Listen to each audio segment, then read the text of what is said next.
So good evening, everyone, and thank you for joining me for this webinar this evening on using self-compassion skills with BDD. My name is Rosa Hernando. I'm a cognitive behavior therapist and a compassion-focused therapist. And early in my career, I came across obsessional disorders. I started working with OCD and BDD, and I developed an interest in BDD, and I specialized in working with this condition. A little bit later in my career, I came across compassion-focused therapy, and I fell in love with it. And out of all the training that I've done, I'd say that is the most powerful model that I've learned. And it's particularly relevant for people with body dysmorphic disorder that experience very high levels of shame and self-criticism. So I'm very happy to be doing this webinar this evening.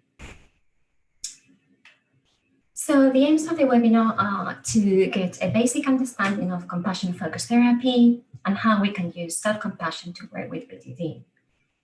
Also to offer an alternative view of your BDD as a self-critic and anxious part of you. Also to get some ideas of practical self-compassion skills and exercises to do. So it's been a challenge to condense everything that I wanted to say into a 1-hour webinar. So just to say that is a very simplified version of this topic, but hopefully enough to give you a taster, and hopefully it will resonate with you, and then you can research it further with some resources that I'm going to suggest at the end. But it also means that I might overrun a little bit, and if you have to go, that's fine. You can access the webinar later and on YouTube and through the BDD Foundation. But it also means that we're probably not going to have time for questions and answers. So apologies about that. So compassion-focused therapy was developed by Professor Paul Gilbert to work with shame and highly self-critical clients who he found were not responding to traditional CBT. So what he saw was that when he was helping clients to come up with more balanced ways to look at themselves, alternative thoughts, messages to give to themselves, more positive views of themselves, they were often saying, well, okay, so logically, I can see, for example, that I'm not a failure, but I still feel like one. And so what's interesting is that he realized that although people were giving themselves these more balanced and more positive messages about themselves, but that was underlined by still a very harsh and critical tone. So basically, the new thoughts were not being matched by the emotion. And so they were not sinking in. So those new thoughts were just words. People were saying, I don't feel it. I don't feel any different. So, so it's a model that is very experiential and not just cognitive. And there's a very, very big emphasis on feeling the the emotions and the new messages that we give to ourselves. So he sometimes refers to it as physiotherapy for the mind, which I think is a genius idea. I love that. It's very enticing. And of course, this is not just an analogy, because we know about the plasticity of the brain. So actually that we can train our brains with practice, and we can weaken certain neural pathways in the brain and strengthen other neural pathways. It's a very comprehensive model, and it draws on a number of models. It's very, very interested in evolutionary science and neuroscience. So very interested in understanding how the brain has evolved through millions of years of evolution to become the kind of brain that we have nowadays. It also draws on mindfulness, some CBT elements, attachment theory, and psychodrama. And imagery is a key tool of compassion-focused therapy. And I'm going to be explaining a little bit later why that is. So why do we need compassion? Because life is hard. Life can be really hard. And and it can be really hard for all of us, perhaps at different times, maybe for different reasons. But and of course, it is a fact of life that life can be unfair, and life is harder for some people than for others. But it's, life is hard for all of us, including this little squirrel here. So we start with a reality check. And the fact is that we all find ourselves in this life, which throws lots of challenges at us. And so most of us experience the loss of a loved one, perhaps severe illness, maybe relationship breakups, failures, etc. And also we don't choose our tricky brain. And we all know that the human brain can be really tricky to manage at times. We also don't choose our genes. So there's this idea of a genetic lottery. We don't choose the family or the culture that we're born into, the time in history. And all of these factors shape who we become, but we don't choose any of them. And so we know that different times in history have valued different body shapes, and we also live in an era of extreme attention to physical appearance, which is going to inevitably impact on how preoccupied we become about our looks. So all of these factors really influence and shape who we become, and they shape us, but we don't choose any of them. So the key message from compassion therapy is that it's not our fault, but it is our responsibility. So it's not our fault if we have any issues, emotional difficulties, insecurities, etc. But it is our responsibility to understand those issues and to learn how to manage them. In the same way as someone with genetic diabetes, well, it's not their fault that they have this condition, but it is their responsibility to understand the condition and learn how to manage it so they don't suffer.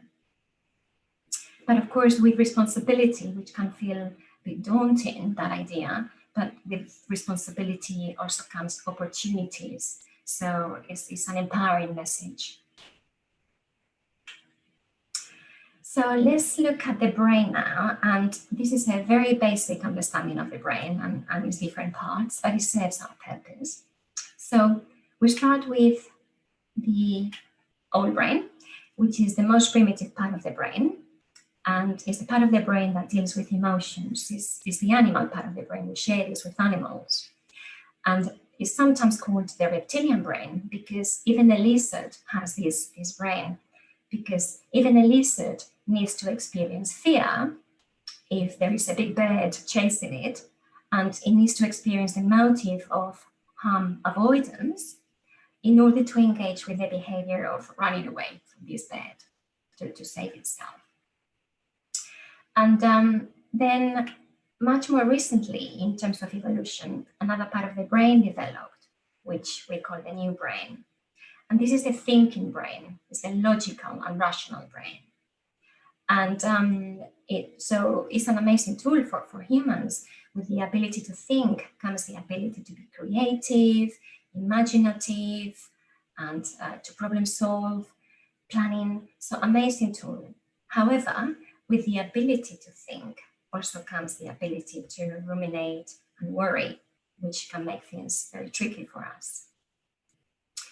And so there are these glitches between the two brains, and they can sometimes get into these kind of unhelpful loops. So let's now look at an example of this. So this is an example of unhelpful loops between the new brain and the new brain. So let's imagine that this person has this thought: my skin looks terrible. And the old brain detects a threat and straight away raises the alarm in the form of anxiety. And this person might start experiencing some heart racing. And then in response to the anxiety increasing, the new brain starts to catastrophize and comes up with this idea: oh, they're going to judge me at the party and gossip behind my back. And of course, in response to this, the old brain raises the alarm even further more anxiety, maybe some breathing difficulties. And then this can lead to the person deciding, right, that's it, I'm not going to the party. And of course, this matches the motive of the old brain of harm avoidance, because the brain feels that there is a danger and it's just, don't go there, stay safe.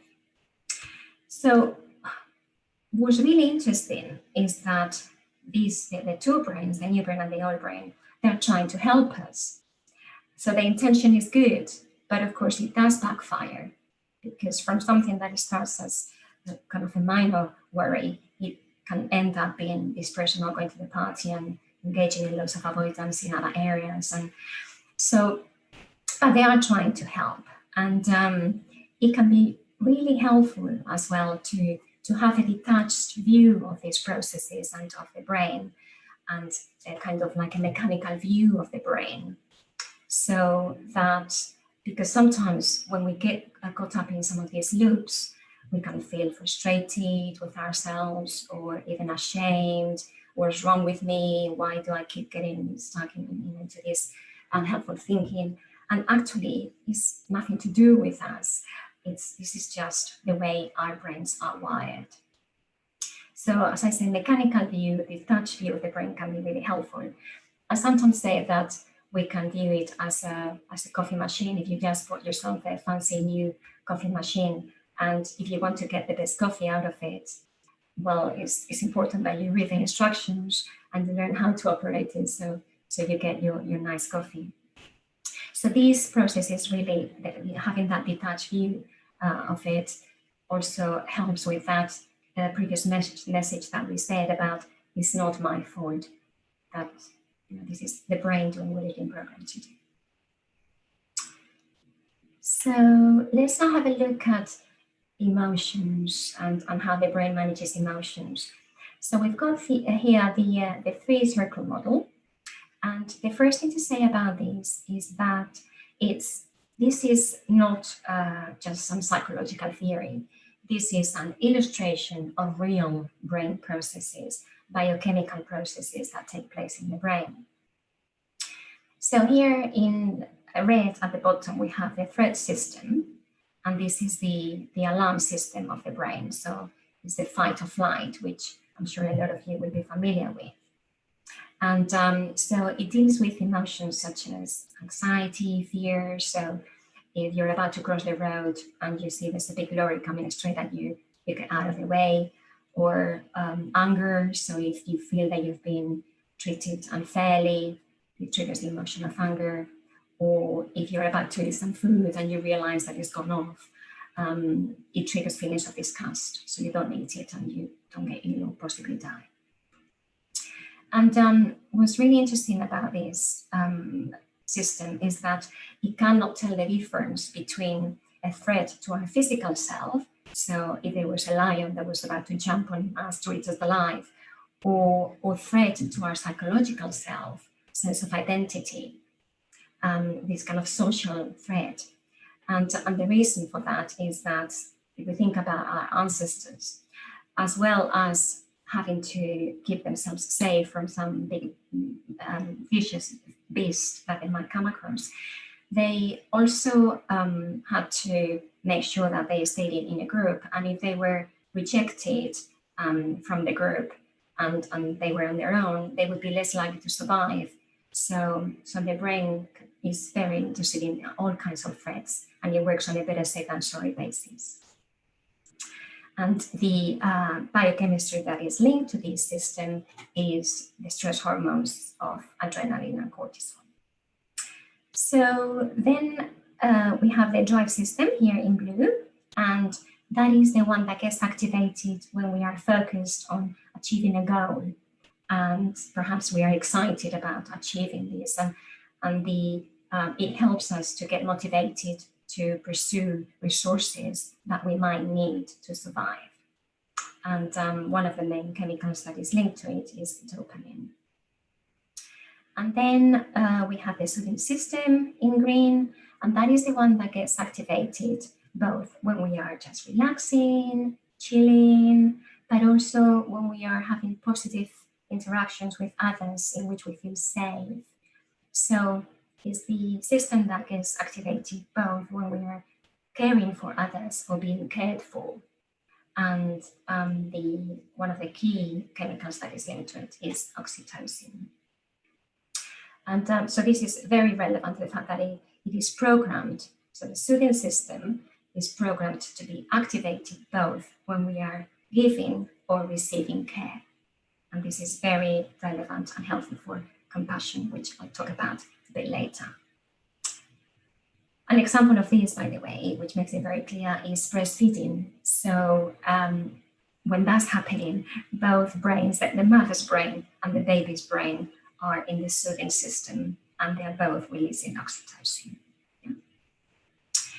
So a helpful exercise to do with this, with 3 circles model, is if you want to draw them, but giving each of them a size relative to how activated you feel they are in your life, because so we need them all to survive and to function, but ideally they will be balanced, which is why they're not here the same size.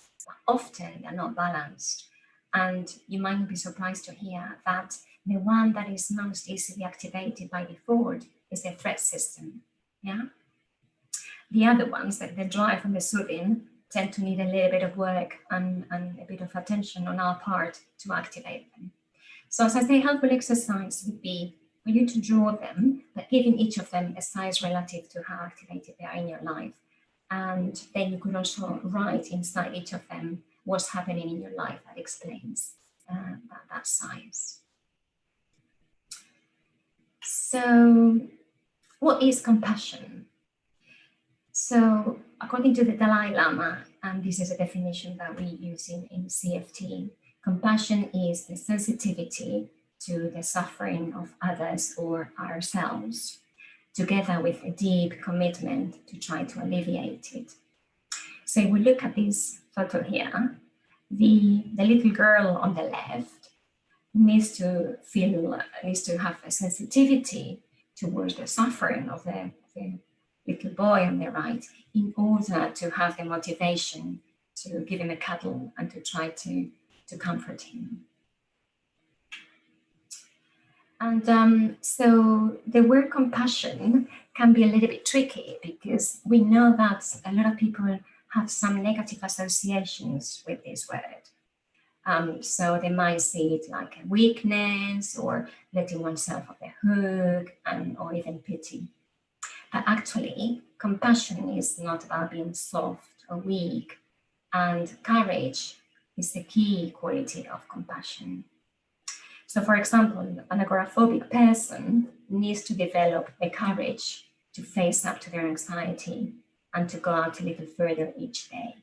So courage is a key quality of compassion. It's not about being soft, and it's definitely not a weakness. So this photo represents an experiment that is called the visual cliff experiment. So what the researchers did is that they created this stage here, and they put the baby on one corner of the stage, and the mother is across the other side of the stage, calling the baby to crawl towards her.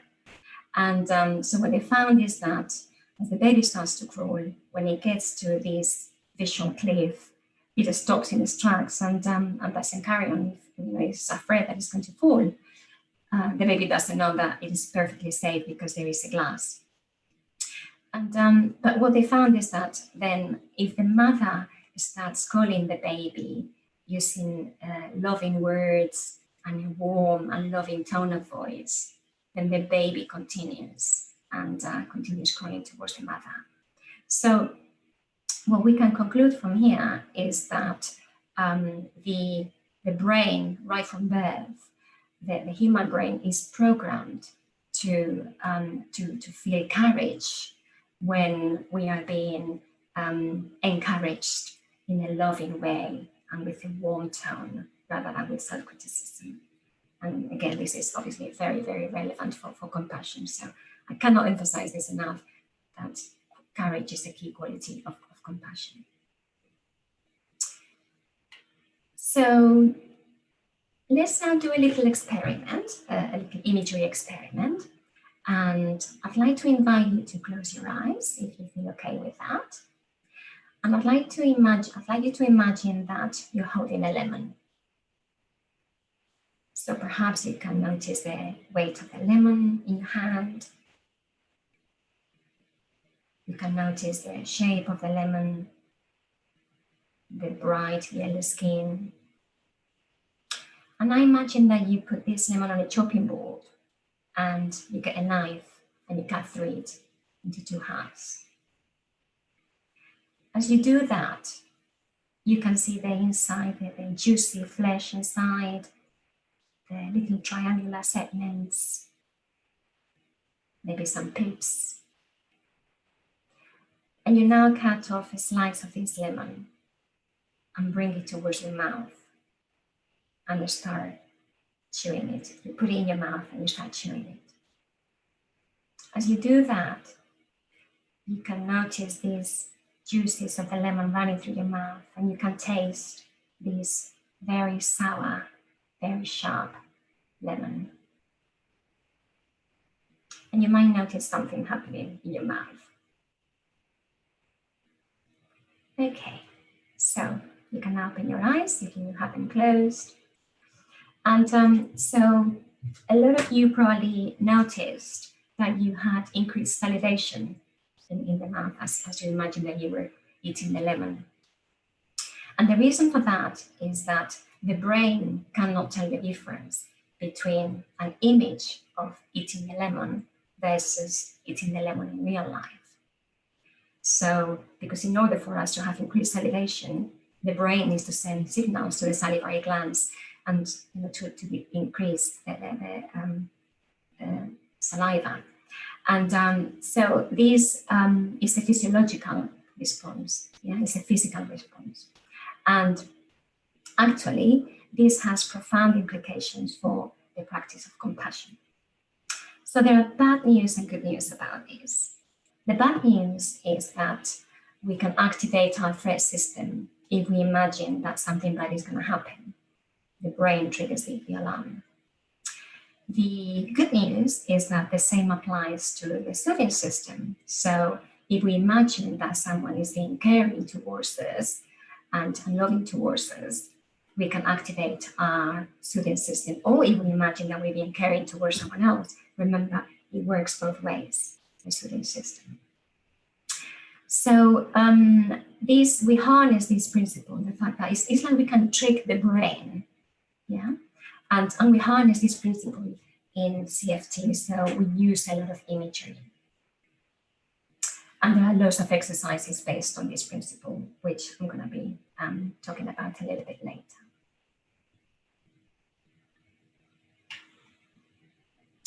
So, of course, we know that most people with BDD have very clear negative images of how they think they look.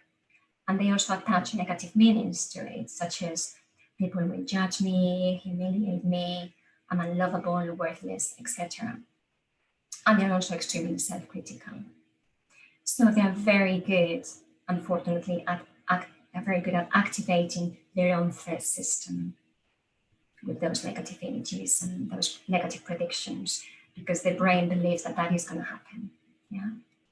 And we also know that they engage in a lot of avoidance and safety behaviors to try to fix the problem, such as cosmetic surgery, spending lots of money on expensive cosmetic products, spending a lot of time checking in the mirror or applying makeup for a long time, etc., etc., and also avoiding any situation in which they fear they might be judged. And in the short term, in the moment, what they're hoping to achieve is to help themselves, and it gives them a sense that they are helping themselves, they are dealing with the problem. But unfortunately, this feeds into the problem in the long term, and it keeps it going. So in fact, the solution becomes the problem. And this is a key idea that we use in the treatment of BDD, and some of you are probably familiar with it. So coming back to the three circles, what is helpful to realize is that, so these two, the threat and the drive, can have a little bit of an unhealthy relationship between them, which means that we often arrive into the drive from the threat.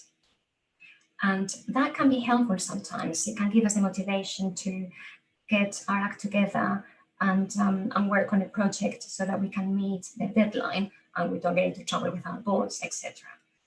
But the problem is that sometimes, and for some people, this is kind of the norm, and they always arrive into the drive. Remember, it's the action-taking system via the threat, and that is problematic. It's not sustainable. It can lead to chronic anxiety, etc. So if we give the threat, let's imagine that we give the threat system a voice as if it was communicating to the drive in the context of BDD. So it might say something like, you're just not good enough. And you don't look right. You really don't look good at all. So I think that before you leave the house, you better spend hours checking in the mirror to make sure that you look good before you leave. And make sure that you avoid any situations in which you might be judged. So then the person starts engaging in all of those behaviors that we've mentioned, but actually, as we said, the solution becomes the problem. So that's an unhelpful route to take. So instead, so when we are in threat, and if we want to go to drive, instead of taking these shortcuts, what we want to do is to first go to soothing, and then from soothing, go to drive. So let's now imagine that we give the soothing system a voice as if it's communicating to the drive. And it might say something like, it's understandable that you feel anxious about being judged, given that you feel that you're not good enough, and perhaps given some difficult early experiences. And I'm really sorry that you are struggling with this. And I really want to support you and help you, and I am here for you. So, but because I want to help you, I want to encourage you to stop using all of those strategies that are actually making you worse, the avoidance and safety behaviors. And instead, the way I want to support you is by helping you to refocus your attention away from your worries, to cut down on how much time and mental energy you're investing into your worries about your appearance, and instead invest that energy into creating a life that is meaningful to you.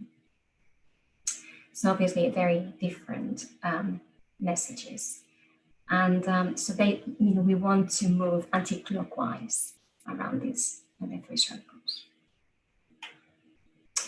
So let's now start with the practical skills. And the first thing that I want to do is to set the scene with the key idea, which is that in order to develop compassion for your BDD, it's important to move away from viewing your BDD as a bully that is trying to make your life difficult, and instead to view it as a part of you that is terrified of being judged, rejected, humiliated, etc. Now, I know that some of you might have come across the idea of BDD as a bully, and that has its merits and it can be really helpful. So I'm not saying that there's anything wrong with that, but what I'm saying is that I'm offering an alternative view, and in order to develop compassion for your BDD, it's important to let go of that, and instead, as I said, to view BDD as a part of you that is really scared. So this part of you has probably endured extreme suffering for a very long time, perhaps, and feels really bad about itself and not good enough, worthless, etc. Maybe it has had some negative or traumatic experiences of being bullied, criticized, or humiliated. Or maybe it has grown up with in an environment in which there was a lot of praise about their appearance and a lot of focus on their appearance. So they developed an identity that was very much linked to being praised by their appearance, but actually deep down not feeling good enough as a person. So maybe they have fused looking good with being good enough and worthy. So they now feel the need to be perfect, because otherwise they feel they're not going to be good enough or worthy, or they might be unlovable. And as we said, this part of you has, through fear, developed lots of strategies and safety behaviors to try to keep safe. So I guess what we're saying is that although on the surface, the BDD is very critical, the BDD part of you is kind of like a self-critic, and they're very, very critical, but that underneath that, there is a lot of fear, and is part of you that is really anxious, it's kind of the anxious self. So your self-critic is trying to help you, believe it or not. And this might sound like quite a strange idea, and quite a novel idea, difficult to get your head around. But so I would invite you to go on the Compassionate Mind Foundation website, and there is a page there on resources. And one of the pages within resources has lots of scales that questionnaires that you can complete. And one of them is the function of self-critic scale. So I would encourage you to complete that one, because it can help you to gain an understanding of this idea that I'm presenting you with, that actually self-criticism is a safety behavior and is trying to help. So according to that scale, there are two types of functions: self-correcting and self-persecuting. So an example of self-correcting is if someone has the thought, I'm not good enough, and then they have some cosmetic procedure or buy lots of expensive beauty products to try to make themselves look better, or hours doing makeup, etc., as a way of trying to make themselves better, correct themselves, so that they're less likely to be rejected or judged. An example of the self-persecuting punishing function would be if the person thinks, I hate myself, or I hate my nose, or I hate my skin, my legs, whatever it is. And sometimes these can lead to behaviors, to self-harming behaviors. But really important to realize that either way, the self-critic is trying to help and is acting out of fear of not being good enough. And again, it's a part that has suffered a lot. So although on the surface, it might seem like the enemy, like a bully, but actually it's underneath that there's a lot of suffering and fear.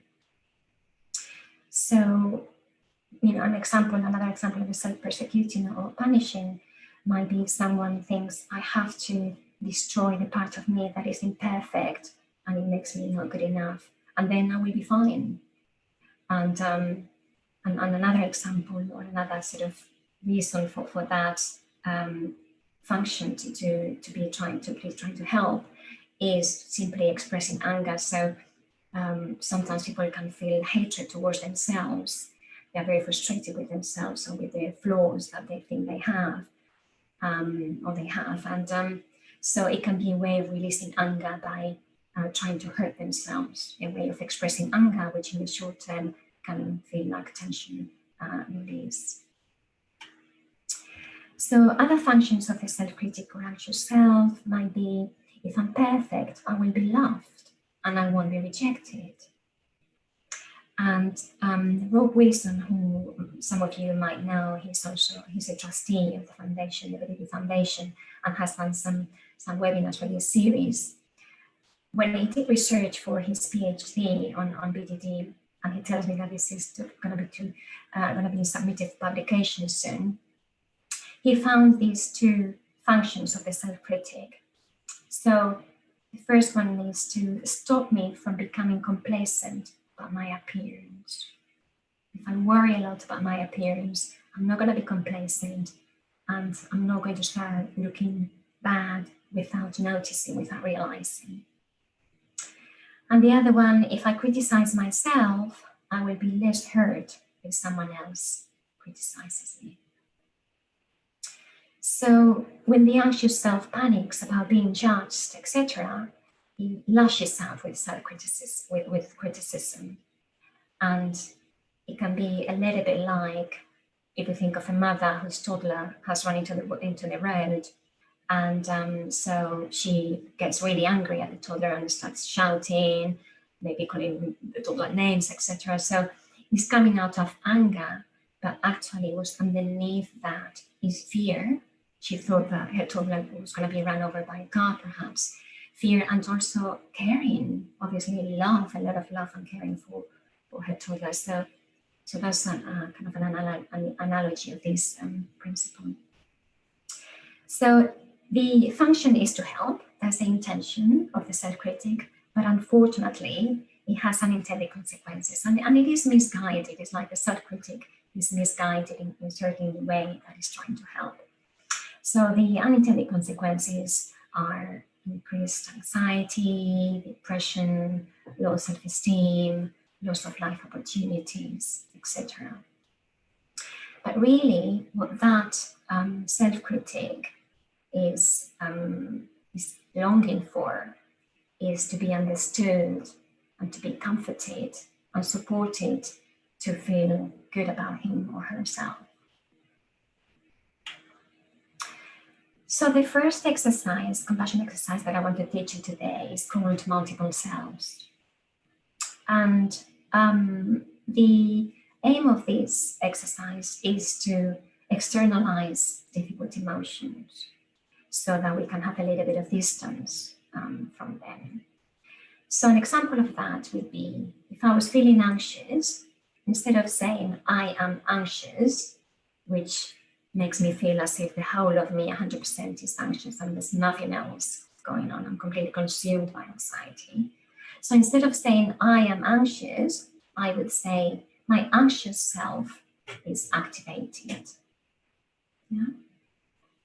Or if I was having self-critical thoughts, I would say my critical self is activated. So as I say, we are externalizing those difficult emotions and creating a little bit of distance. And of course, for most of us, it tends to be much easier to be objective about someone else's problems than our own problems. And also it tends to be much easier to have compassion towards someone else than towards ourselves. So this can help us to do that. And so this relates to the lemon experiment that we did earlier, because it's one of the ways in which, again, we can kind of trick the brain. So if we imagine that emotion as a separate person, as a self, separate person, then we can kind of trick the brain to believing that that is a separate person. It's not me that is anxious, it's my anxious self. And that can free up space for us to embody another part of us, such as our courageous and compassionate self, and then we can use those qualities to support our anxious self. So I'm aware that this is not a straightforward, complex sort of exercise, and it can take quite a bit of practice. It's quite involved, but I wanted to introduce you to it nonetheless, because it's such a key exercise, compassion exercise, that can be really, really helpful for BDD. And so I wanted to introduce you to it. But you can look at it in more detail in the Compassion Mind workbook, which I'm going to solve in chapter 23. You can look at this in more detail. So, how to develop an image or sense of your critical self? So the more detail, if we want to develop an image, the more detail that we bring to it, the better, the more effective it's going to be, like we did with the lemon. And at this point, I also want to say that Some people say that they struggle with imagery. They say, I just don't have an imagination and I can't do this. And it's important to realize that you don't need to have like a Polaroid type image of the image that you're trying to create. So it's more about developing a sense and a feeling of that image. And the more detail that you bring to it, the better. So taking some time aside and interrupted and working intuitively. So allowing details to come to your mind organically without trying too hard, without thinking about it too hard. And imagining that your critical self is somewhere in the room, in the same room where you are. And it will typically look like you, perhaps like an identical twin. And just in order to bring detail, perhaps imagining what clothes he's wearing, what's the facial expression, body posture, what's going through his mind. Obviously, a lot of negative thoughts about appearance. How does it feel in the body? Possibly tense, tight, maybe in the chest. And what does it feel like doing, or what does it want you to do? And this would be the some safety behaviors that you were checking, etc. And what is it helping to achieve? Again, what is the function? Possibly to stop you being complacent. But as we know, there are unintended consequences, such as depression, disengaging from life, and an increased preoccupation with BDD. Also, has he got any related memories, maybe of being bullied, or maybe no relevant memories, but it's worth being curious about this. And what does it long for? What does it need?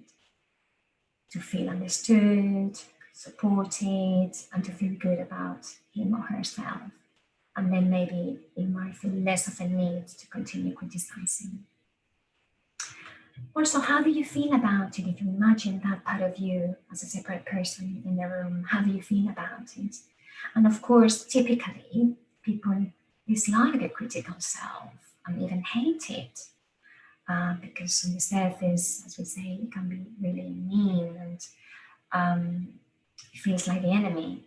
But hopefully, you can start to consider the idea that maybe it's underneath that there is a lot of suffering and fear. So you can start to develop some feelings of empathy. But don't worry if you don't. I'm just presenting you with the idea, but it is going to take quite a bit of time to develop this. So once you have worked through all of those components of the critical self, in a way, what we're doing with that is if you were trying to help a friend that was really struggling, before you start giving them advice, you want to really understand what is like that particular struggle, and you want to ask lots of questions to understand. So that's what we've done with the anxious self. And then once you have an understanding of it, you can work on developing your compassionate self so that you can start supporting your anxious self. So in order to develop the compassionate self, the main thing is to feel those feelings of caring and compassionate and wanting to support that part of you rather than just thinking about it. Remember, this is the key idea in CFT, and that's why Paul Gilbert developed it. So we want to activate the soothing system so that when we start talking to someone that we're trying to support, it's not just empty words. It's not we're speaking from the heart rather than from the feeling, rather than from the head. And so whenever you do any compassion practice, it's a good idea to first of all do a grounding, soothing practice to help you to embody compassion.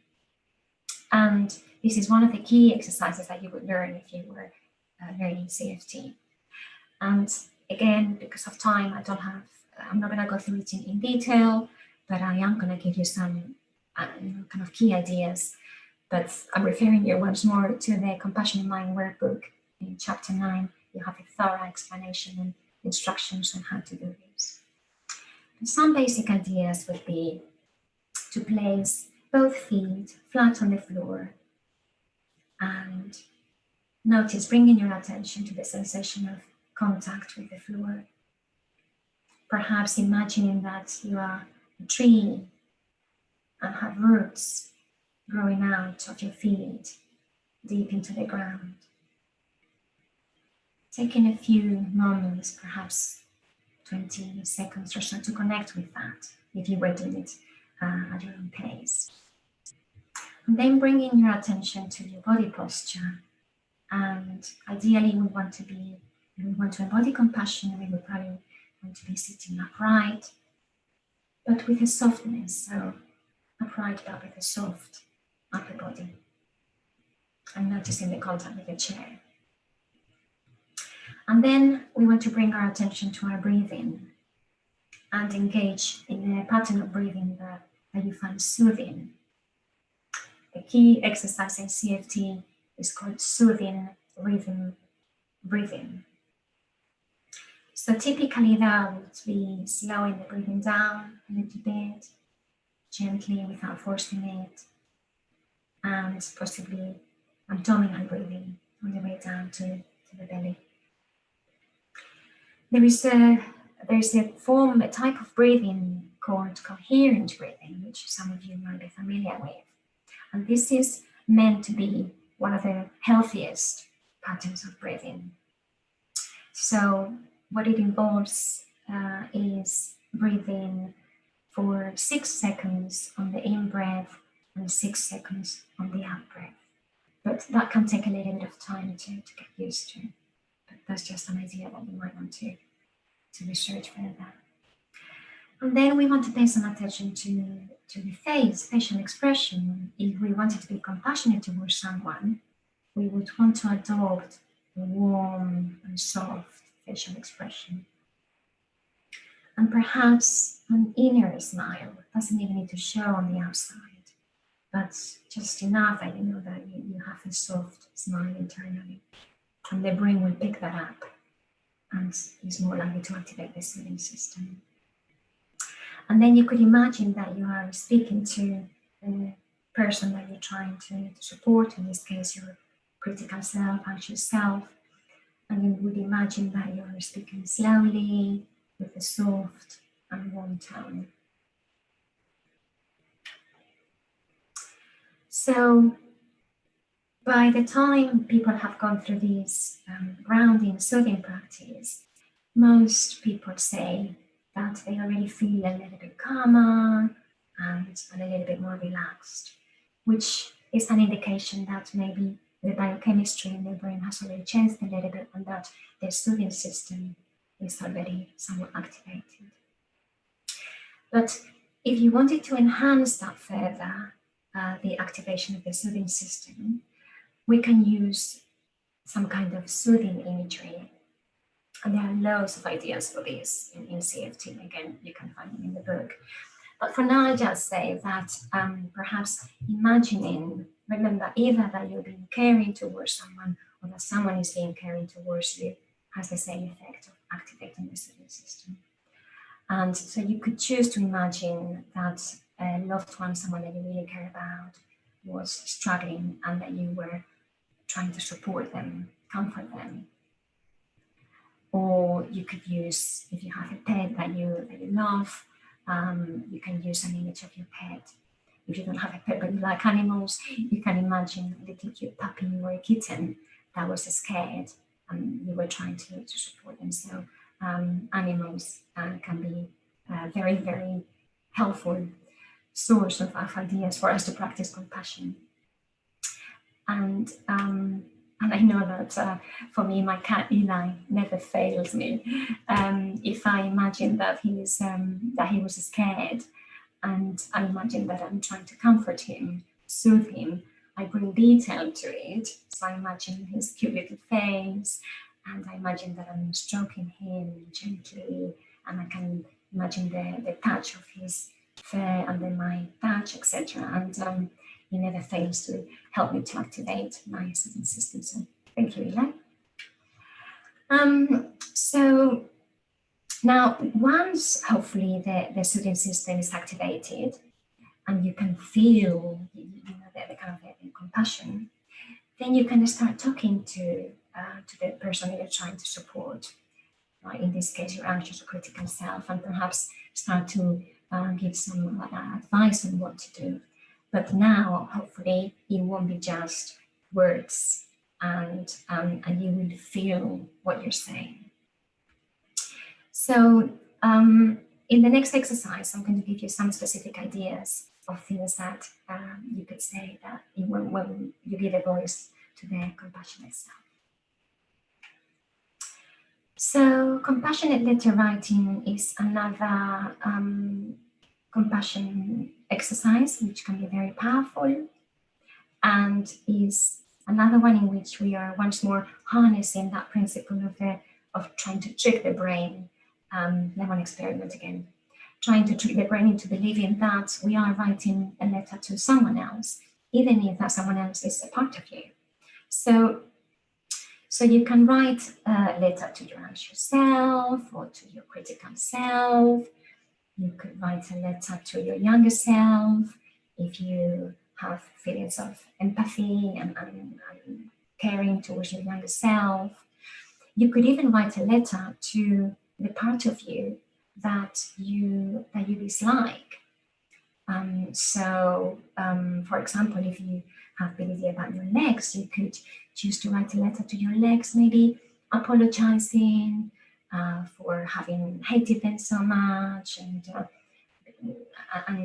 also maybe saying thank you for all the work that they've done for you, and they still do for you.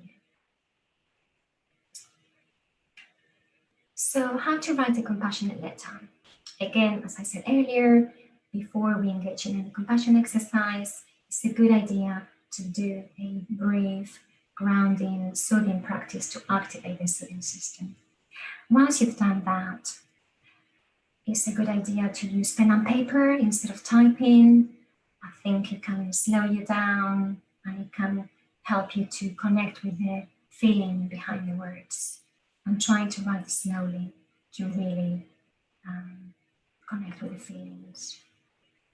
You could imagine that you're writing that letter to a loved one who is struggling just to connect with the idea, but then actually in reality writing it to the anxious or critical self. And needless to say that you would want to use warm words and a warm tone of voice. It's a good idea to avoid shoulds. So try to avoid things like you should just stop checking in the mirror, you should stop avoiding, because obviously that's that can come across as quite harsh rather than supportive. Once you've written the letter, you can, if you find it helpful, hopefully, you can choose to read it, to come back to it whenever you think that you could benefit from it, maybe read it weekly or whatever. And so there is a list of some of the key qualities of compassion, which can be a helpful template. Sometimes when I suggest to people that they write a compassionate letter, they say, how do we do that? Well, they're a bit lost. And so this list of qualities of compassion, and each of the qualities has a sentence stem that gives you a little bit of an idea of how we might typically communicate that quality. So this can help you as a little bit of a template to write the letter. But I'm not going to go through that in detail now. You can come back to it later if you want.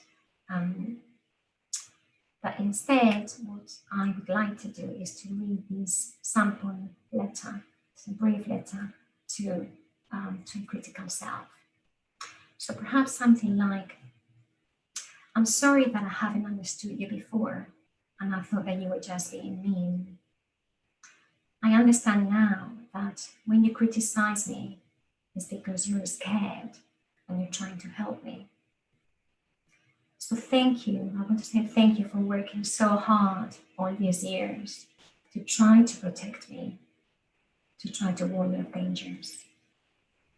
Also, when you tell me to engage in all those rituals and safety behaviors, I know that you are trying to help, but it does make things worse for both of us. I really want to support you. And the best thing to do is to refocus our attention away from the preoccupation about appearance, drop on those safety behaviors, stop avoiding, and start engaging with life, creating a life that is meaningful to us so we can realize our potential. I'm here for you, and together we can beat this. So hopefully that can give you a bit of an idea of how you can go about this. But of course, play around with it and try to be creative and do it in a way that is going to be meaningful to you. As always, try to connect with the meaning behind the words and speaking from the feeling, not from the head. So another exercise that I want to suggest is the day of using self-compassion for BDD. So you could choose to start the days, kind of preparing for the day, to set the tone for the day by talking to your critical self. So first thing in the morning, you could choose to say, "Good morning, critical self. Here we are about to start a new day. And I know that you're going to be reminding me through the day, like every day, you're going to be warning me about what you think are flaws, and I know that you're trying to help, but it is unhelpful for both of us. So instead, every time you remind me of one of these threats, I'm going to help you by refocusing your attention away from the preoccupation, away from your worries." And again, try to, if you're going to do this, try to bring the image of the critical self or the anxious self, try to connect with that, to feel that sense of distance, separation, to externalize it, and try to imagine what that self looks like to make it more vivid and kind of try to trick the brain. So you can choose to do this perhaps halfway through the day and also at the end of the day. And so at the end of the day, you could praise the anxious self for some achievements, perhaps if you managed to cut down on your check-in, or you managed to cut down on how much time you were worrying about your appearance. You can use that opportunity at the end of the day to kind of praise your anxious self. If it has been a difficult day, you can use it to encourage and to say, "I know it's hard, it was a difficult day, but tomorrow is a new day, and we're going to keep trying, and we're going to get back on track," etc. I would advise you not to do it too much throughout the day, because then it could actually feed into your attention, into your BDD, which is unhelpful. So you could also choose, to help you with this, to carry with you a photo of your younger self, if that evokes feelings of compassion, if you have empathy towards your younger self. Or you could have a photo up in your room of your younger self. This can be very helpful, but unless, of course, you have negative feelings about your younger self, in which case, obviously, it wouldn't be helpful, beneficial. And then also through the day, you could practice this idea of acting as if, which is one of the key principles that we teach people when we work with BDD from a CBT perspective. So you could imagine that you are acting as if your problem is a worry problem, an emotional problem, rather than a problem with your physical appearance. And you could choose to imagine that you are like a compassionate chaperone to your anxious self throughout the day. So you could say, if you were at work and about to go into a meeting, you could say, imagine that you say to your anxious self, "It's understandable that you're anxious about going into this meeting, but I'm here with you, I'm going to support you. Let's go to the meeting and let's focus our attention on what people are saying, etc. And then tonight, I know you don't want to go to that party, but it's really important that you face your fears in order to overcome your problem, your BDD, and etc., etc." So then you are embodying the compassion through, like a compassionate chaperone. So other practices, other compassion practices that you could also use, but I haven't got time to go into detail here, is the first thing that I want to say is that the multiple selves, of course, can be used with any difficult emotions. And even if you have BDD, you are going to have other negative emotions apart from your anxiety, BDD-related anxiety. We all have negative emotions that we need to manage. And so multiple selves can be helpful for soothing the emotion of anger or the emotion of hurt. You feel hurt by the way someone has treated you, or emotion of sadness. So it can be, you can use the same principles to work with any difficult emotions. You could choose to record a compassionate audio message to yourself. So this is like an audio version of the compassionate letter, but for some of you, it might feel more therapeutic and more helpful to actually hear the words. And so perfect nature is a very, very typical, very key exercise that we learn in safety. And I'm not going to go into a lot of detail here. You can find it in the book, Compassionate Mind Workbook. But what we do with this is you imagine a compassionate figure that is perfect, that is completely devoted to supporting you, has infinite compassion, infinite empathy, infinite desire to support you to grow, become the best version of yourself, etc., etc. And you can have multiple nurturers. So this exercise that I call the circle of support, so you could imagine that you are in the center of a circle with a few perfect nurturers, and they're all there to try to support you, encourage you, etc. You could choose to create a soothing kit bag. So you could put objects inside that you find soothing. That could be a stone that you find soothing or grounding at the touch, or maybe a scent like a little bottle of lavender, if you find that soothing, or anything else that you find soothing, you can put that.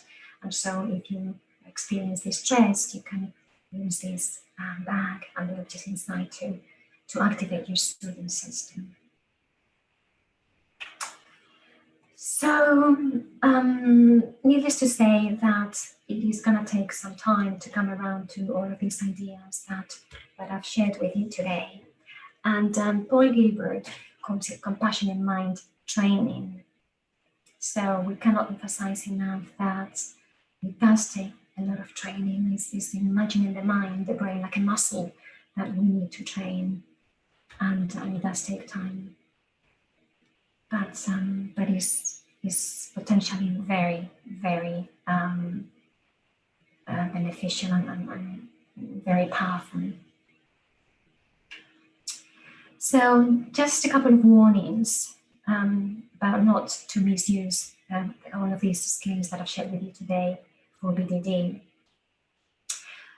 because all the basic principles for BDD treatment still apply. So although these skills, compassionate skills, can be used for to soothe yourself if you are distressed or upset, etc. And of course, it's a great tool for that purpose. But it's really important that you don't just use them in that way and in order to get rid of anxiety, but rather to activate your soothing system, and specifically to connect with the courage that you need to face your fears and to decrease your attention and preoccupation with your appearance. So that's it, we've come to the end, and it's just these couple of resources that I wanted to share with you now that I've already mentioned throughout. So the first one is the Compassionate Mind Foundation website. There are lots of resources there. And the other one is this book, the Compassionate Mind Workbook by Chris Irons and Elaine Beaumont, which is a fantastic book. Is very user-friendly, everyone that I recommend this book to really likes it and finds it very, very helpful. So you can choose to get that and work through it, and I'm sure that you will find it of use. So that's it, really. I know that I have shared a lot, and as I said, there's plenty more. There's so much more. This is a very, very condensed presentation of how to use CFT for BDD, but hopefully it has been enough to give you a little bit of a taster, and hopefully you will be motivated, kind of interested enough to research further. And as I say, there is a lot of potential for really benefiting from this, definitely developing compassion for your BDD. So thank you everyone for joining me today, and take care. Bye-bye.